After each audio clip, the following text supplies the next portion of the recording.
Assalamualaikum warahmatullahi wabarakatuh dan selamat siang. Saya ucapkan terima kasih kehadiran Bapak dan Ibu yang telah hadir pada acara lanjutan pada sesi kedua hari ini, masih di room yang sama, di acara di Pikon. Kepada Bapak dan Ibu, sebelum kita mulai acara sesi kedua ini, saya akan menyampaikan beberapa hal berkaitan dengan peraturan peserta Pikon.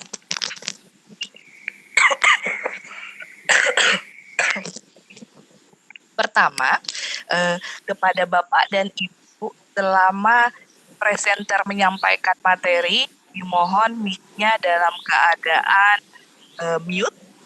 Kemudian Bapak dan Ibu dilarang untuk share screen ya Bapak Ibu agar tidak mengganggu jalannya presenter. Ketiga, pada saat proses tanya jawab, Bapak dan Ibu dimohon untuk menuliskan pertanyaan pada kolom chat atau mengangkat tangan, mengklik gambar tangan di kolom yang ada di chat. Kemudian nanti akan diserahkan oleh moderator apakah Bapak dan Ibu dipersilahkan bertanya langsung kepada presenternya atau tidak. Kemudian Bapak dan Ibu mohon tenang, tidak membuat sesuatu yang gaduh, dan pada hari ini pada yang akan menjadi presenternya adalah Ibu Mariani dengan judul operasi pencegahan, dan moderatornya adalah Bapak Sri. Bapak dan Ibu, kedua, saya persilahkan kepada Bapak Suyudi untuk melanjutkan jalannya acara pada sesi kedua ini. Terima kasih. Ya, terima kasih Ibu Iis Intan. Ya, Assalamualaikum warahmatullahi wabarakatuh. Ya, Bapak Ibu yang super hebat di seluruh Nusantara, khususnya Kalimantan Timur, selamat berjumpa kembali di room VCT kita. Ya, pada pagi hari ini sesi kedua. Ya, pemateri kita adalah Ibu Mariani SP yang akan membawakan materi tentang operasi hitung pecahan. Kayak ini adalah tentang matematika ini. Ya, untuk yang disampaikan Ibu Mariani nanti kita bagi dua sesi. Sesi pertama adalah waktunya kurang lebih 30 menit. Kita akan Ibu Mariani akan menampilkan pemaparannya tentang operasi hitung pecahan, dan waktu yang tersisa selanjutnya ya akan kita gunakan sebagai diskusi. Yang mau bertanya silakan gunakan aplikasi chatting atau melalui Sikon atau dengan mengacungkan tangan. Ya, untuk waktu selanjutnya ya, saya serahkan sepenuhnya kepada Ibu Yani untuk memaparkan tentang operasi hitung pecahan. Dipersilakan Ibu Mariani. Terima kasih Pak Suyudi. Baik, Assalamualaikum warahmatullahi wabarakatuh. Ya. Waalaikumsalam warahmatullahi wabarakatuh. Kedua kalinya. Untuk sesi ini saya akan menyampaikan materi tentang operasi hitung pecahan. Dengan alasan yang sama, saya lebih ingin mengharapkan matematika itu tidak susah untuk semua orang. Jadi saya masukkan materi yang dasar-dasar sehingga bisa kita bagi untuk orang-orang yang ada sekitar kita, ya anak-anak SD, mungkin sampai ke SMP, SMA pun untuk hitungan pecahan ini masih dianggap susah sama mereka. Mereka kalau ditanya tentang ini masih agak-agak lupa gitu, agak susah. Oke, untuk tidak berpanjang-panjang, kita masuk ke materi. Yang pertama, kita mengenal dulu bagaimana sih bentuk bilangan pecahan. Nah, pengertian pecahan adalah bilangan yang terdiri dari pembilang dan penyebut. Sebagai contoh, ini ada A per B. Maka A disebut sebagai pembilang dan B sebagai penyebut. Kemudian jenis-jenis bilangan pecahan dan beberapa contohnya. Yang pertama di sini ada pecahan biasa. Contohnya 5 per 2, 1 per 3, dan lain-lainnya. Kemudian ada pecahan murni. Contohnya ada 6 per 7, 2 per 5. Terkesannya sama ya, tapi sebenarnya ada pembeda di sini. Pecahan biasa belum tentu jadi pecahan murni. Pecahan murni sudah pasti pecahan biasa. Di mana letak bedanya? Pecahan biasa, pecahan murni itu selalu lebih besar penyebutnya daripada pembilang. Yang disebut penyebut adalah yang di bawah. Berarti 6 per 7. Nah, oke, berarti pembilangnya harus lebih kecil. Yang di atas itu kecil. Itu selalu murni. Tapi untuk pecahan biasa bisa jadi yang pembilang lebih besar daripada penyebut. Contohnya tadi 5 per 2. Oke, kemudian adalah pecahan campuran. Pecahan campuran di sini contohnya 3, 1 per 2.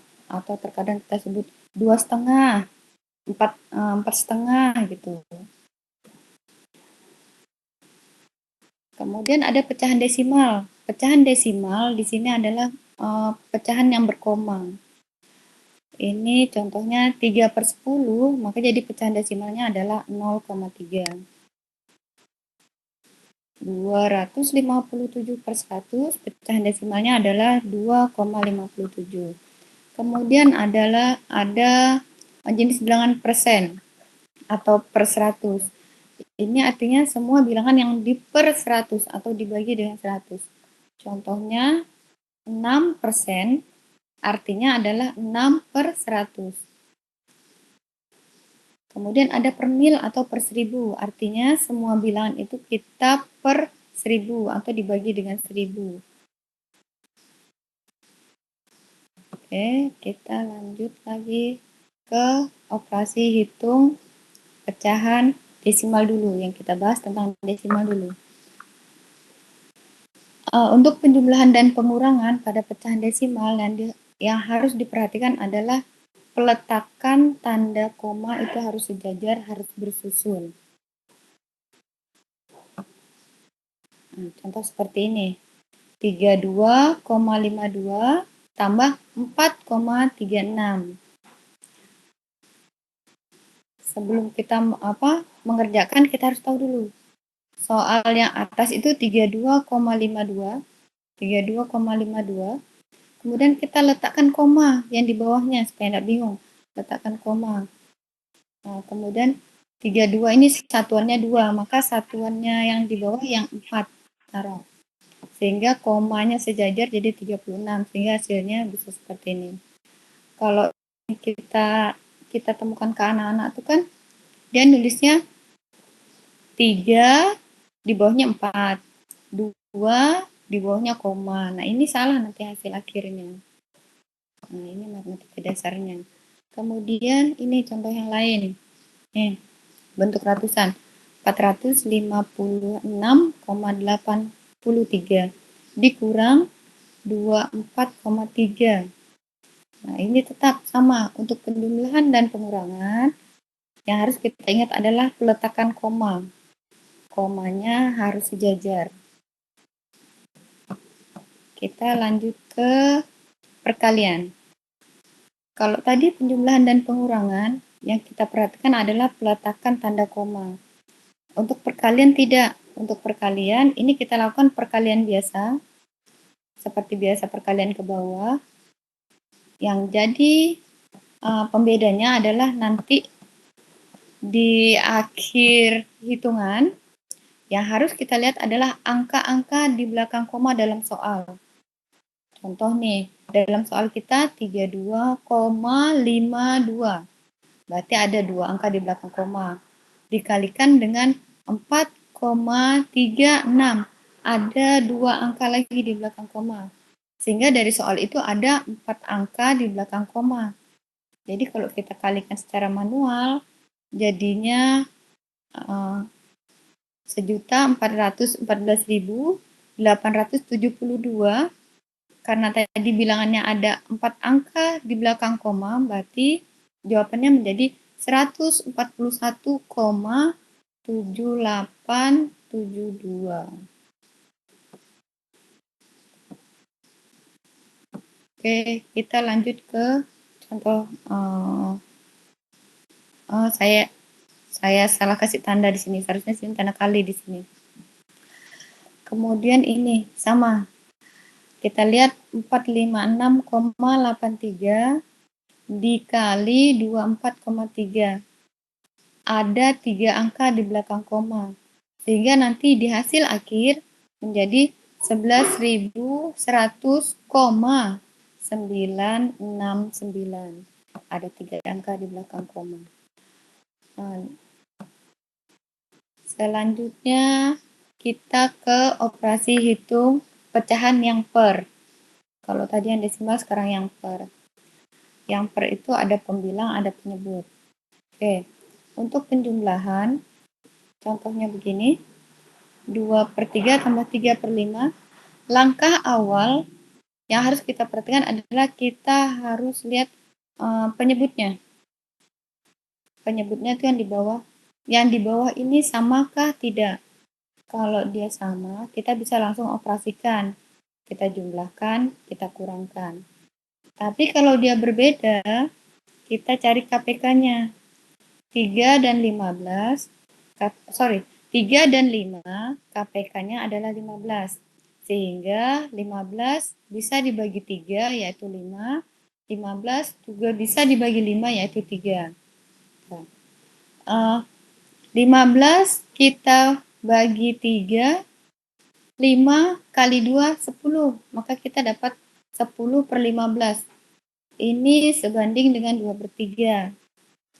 Kemudian yang 3/5 dengan KPK 15, kita bisa dapatkan 5 dikali 3, 15. Supaya adil, 3 pun dikali dengan 3. Sehingga 3 kali 3, 9. Sehingga kita dapat 10/15 ditambah 9/15.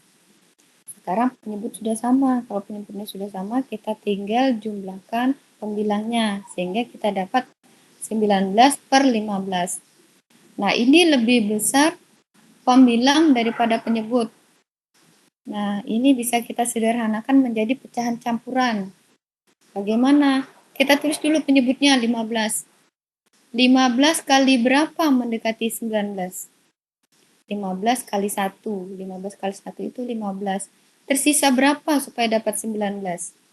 Tersisa 4. Sehingga jawabannya 1, 4/15.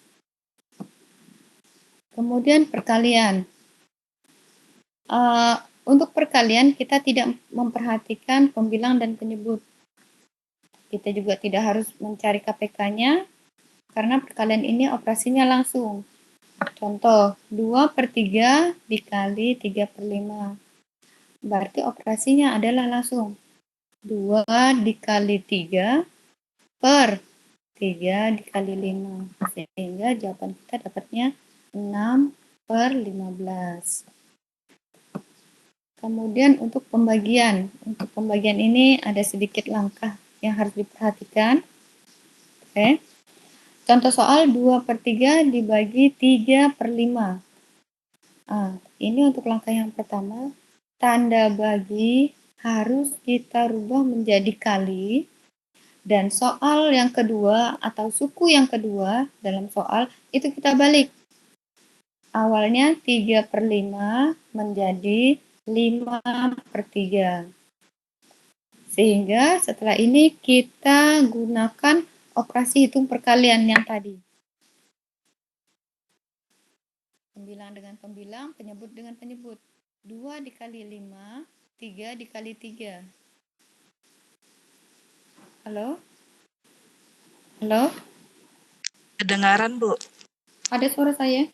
Ada, Bu. Oh iya. Oke. Sehingga 2 dikali 5 sama dengan 10, 3 dikali 3 sama dengan 9. Kita ketemu hasil yang seperti tadi, lebih besar pembilang daripada penyebut. Sehingga kita jadikan pecahan campuran dengan penyebut 9. Sekarang 9 dikali berapa mendekati 10? 9 dikali 1, maka kita tulis 1 depan. 9 kali 1 sama dengan 9. Tersisa berapa supaya dapat 10? Tersisa 1. Sehingga jawabannya 1 per 9. Oke. Terima kasih. Semoga bisa ini. Tidak terlalu susah matematikanya. Bisa dipahami. Harapan saya seperti kemarin, akhirnya Bapak Ibu akan bilang, oh begitu aja. Baiklah, saya kembalikan ke moderator. Iya, terima kasih ya. Terima kasih Ibu Mariani. Ya, kalau boleh saya tebak Ibu Mariani ke guru matematika ya? Bukan Pak, Loh, produktif bukan. perkebunan. Oh, boleh perkebunan malam. Oh, berarti salah tebak ini. Ya, terima kasih Ibu Mariani yang telah menjelaskan secara lengkap dan gamblang tentang operasi hitung pecahan, mulai dari penjumlahan, pengurangan, perkalian, dan pembagian. Ya, untuk selanjutnya barangkali ada hal-hal yang perlu didiskusikan di forum ini. Bapak Ibu dipersilakan melalui media chatting atau Vicon. Saya lagi Pak, boleh Pak? Oh oke, silakan Bapak. Siapa ini? Bapak Ad. Iya. Ya silakan Bapak Ad. Ini yang menarik, tapi saya pengen tahu aja pendapatnya tentang pecahan ini. Kalau di sekolah dasar itu biasanya pecahan terlebih dahulu materi. Suaranya putus-putus Pak. Silakan suaranya kurang Kedengaran Pak? kurang besar. Oke. Halo? Iya. Iya. Oke. Kalau di sekolah dasar itu, kalau pecahan itu biasanya terlebih dahulu materinya terlebih dahulu kan, ketimbang KPK dan PPP. Jadi kebanyakan guru-guru banyak menggunakan dengan cara mengalihkan langsung bagian bawah bilangan penyebutnya, penyebut. Itu bagaimana menurut Ibu? Apakah bisa seperti itu aja? Karena kan KPK PPP itu biasanya materinya semester 2.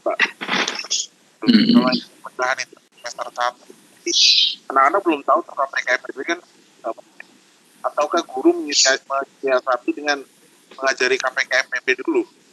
Bagaimana? Terima kasih. Ya, silakan Bu Mariani untuk menanggapi dari Pak Ar tadi tentang operasi perkalian dari bilangan pecahan tadi. Ada yang dikalikan secara langsung penyebutnya tanpa KPK. Ya silakan Ibu. Baik, terima kasih Pak Ad. Sebenarnya di sini dilema Pak Ad ya. Seharusnya kita nanamkan konsep itu dari awal sehingga ke depannya itu anak tidak salah sama konsep gitu. Tapi kalau kita tanamkan konsep di sini, dia terlalu lama pencapaiannya. Kita harus belajar dulu KPK-nya, kemudian baru kita belajar operasi hitung. Sementara nanti kita bandingkan lagi dengan silabus, dengan yang harus disampaikan dengan target sekian.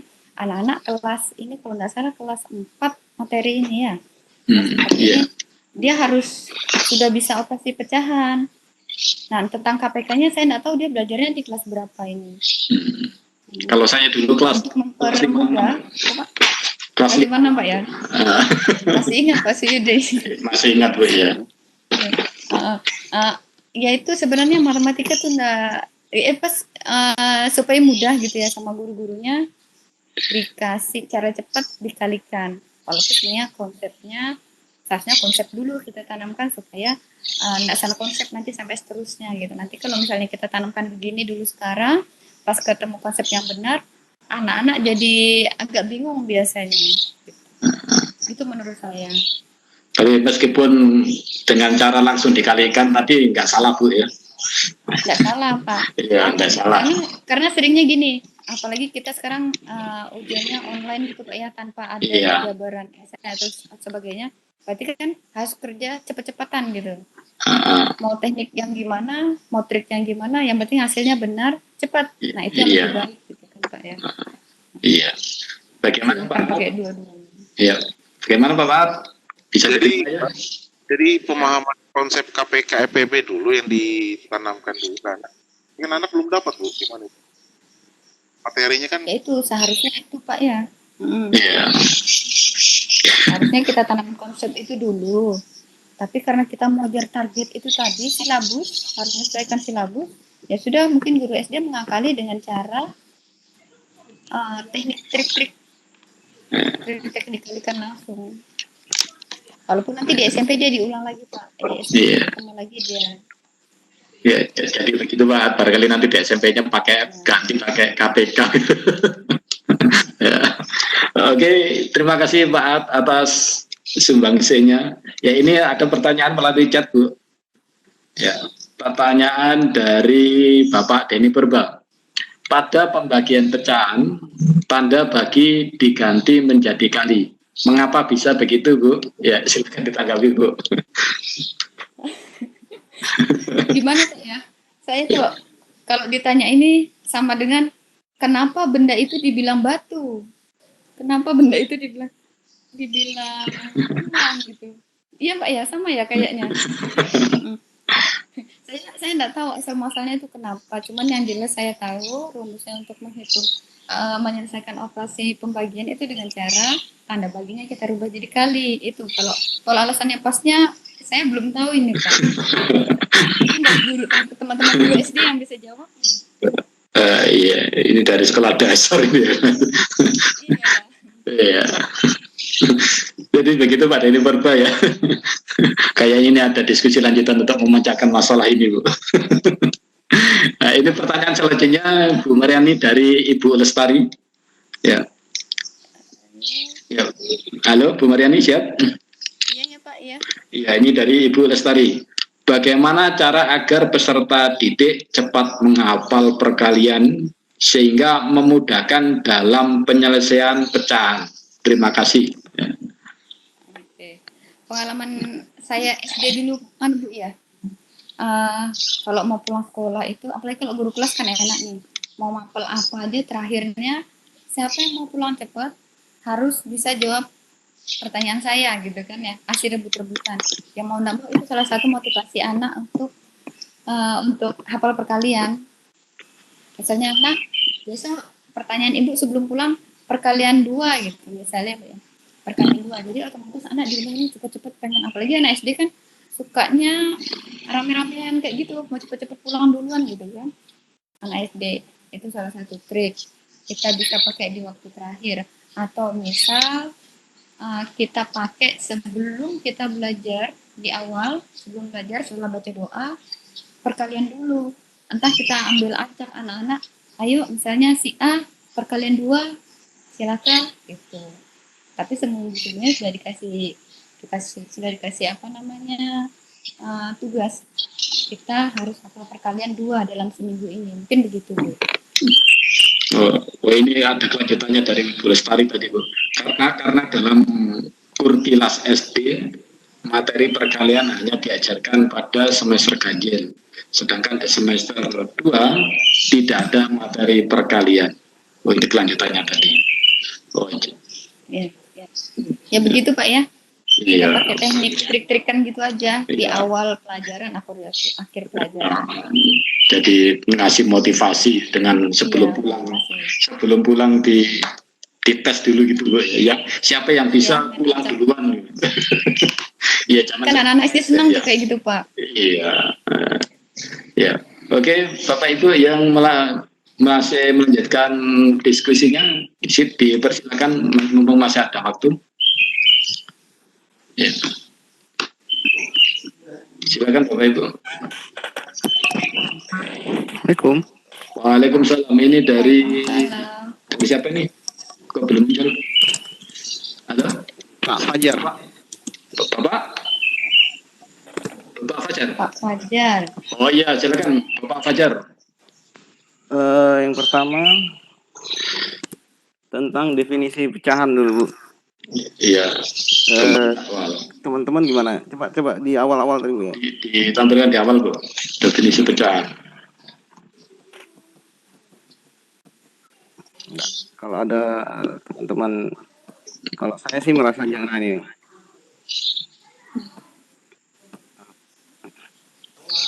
Oke, ini sebenarnya kurang lengkap. Misalnya begini. Misalnya di situ hanya tertera 4, misalnya kan A per B, pembilang dan penyebut. Bagaimana kalau misalnya 4/2? Apakah itu termasuk pecahan? 4/2. Apakah itu termasuk bilangan pecahan? Iya, silakan langsung ditanggapi Bu Mariani untuk pecahan yang 4/2 tadi, tentunya hasilnya sama dengan 2, apakah itu termasuk pecahan? Ya. Silakan Bu Pak. Mariani. Kalau kita hanya sampai kalau hanya ditanya apakah 4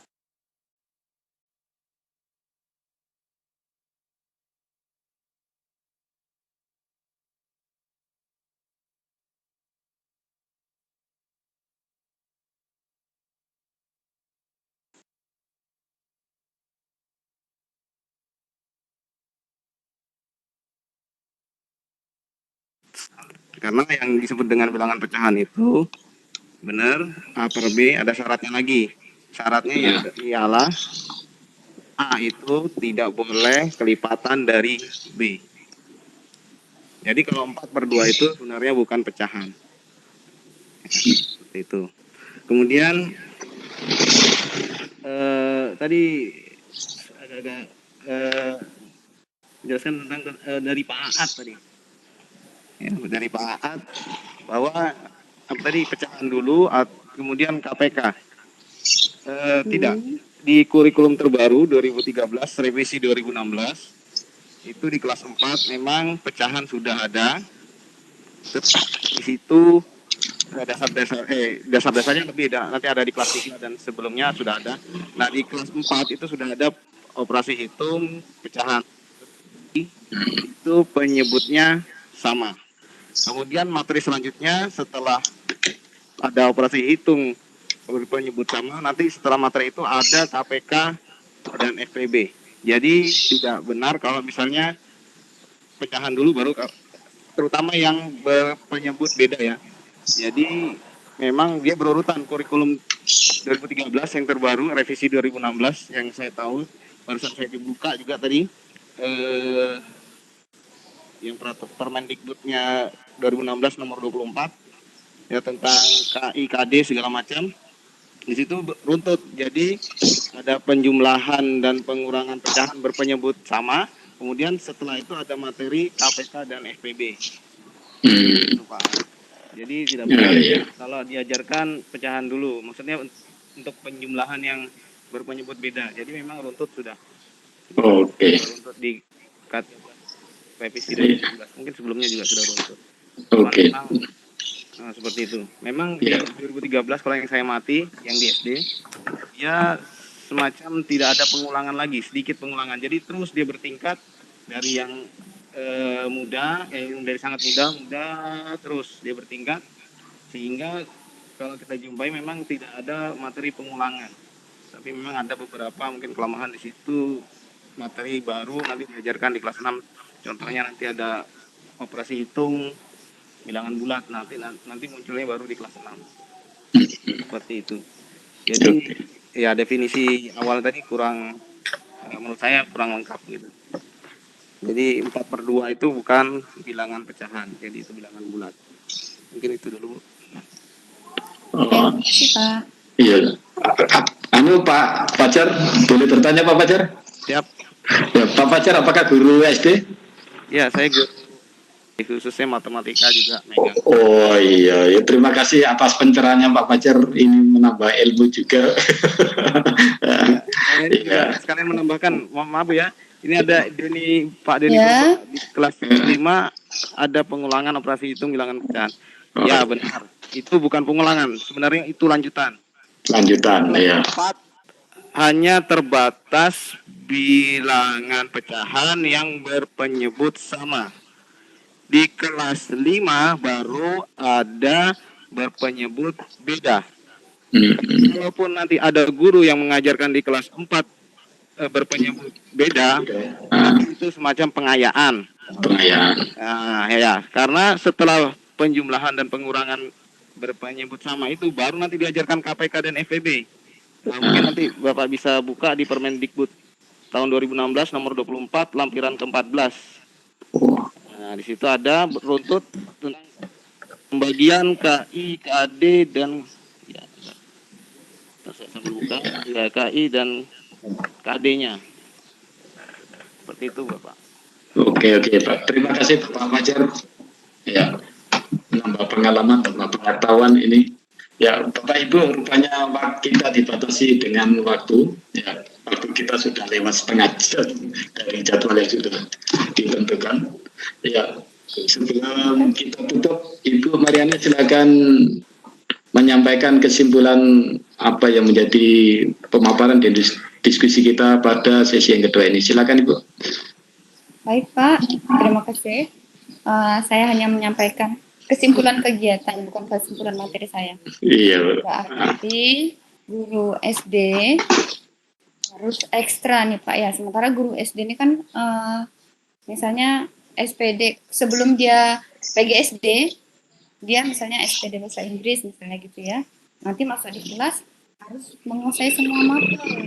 Nah ini hati-hati supaya konsep anak-anak kita tidak salah. Iya harus sama-sama semua ini. Kayaknya perlu ada pelatihan guru SD supaya bisa menanamkan konsep yang benar ke anak-anak supaya tidak bingung. Itu. Kemudian yang kedua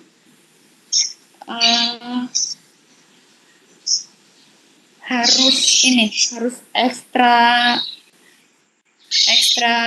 lebih tentang perkalian supaya kita mudah menyampaikan ke anak-anak tentang operasi hitungnya. Kalau dari dasar perkalian ini kita belum selesai, nanti anak-anak untuk selanjutnya dia akan mengalami kesulitan. Apalagi kalau sudah dengan penyebut yang berbeda menggunakan KPK. Semoga setelah ini kita bisa dengar, oh matematika begitu aja. Terima kasih Pak Suyudi. Ya, terima kasih Ibu Mariani yang telah memaparkan materi tentang operasi hitung pecahan. Kelihatannya ini sederhana, tetapi ya kita juga perlu menguasai, terutama bagi Bapak Ibu guru. Ya, terima kasih semua Bapak Ibu guru atas partisipasinya dalam kegiatan di room kita ini. Ya, mohon maaf atas segala kekurangan kami. Ya, terima kasih sekali lagi. Ya, dan saya akhiri. Assalamualaikum warahmatullahi wabarakatuh. Untuk waktu selanjutnya kami serahkan kembali kepada Ibu Iis Intan. Dipersilakan Bu Iis. Terima kasih Pak Suyudi dan terima kasih kepada Ibu Mariani yang telah memaparkan materinya tentang operasi pecahan matematika. Bapak Ibu sekalian, pada hari ini tanggal 26 Mei 2019, sesi kedua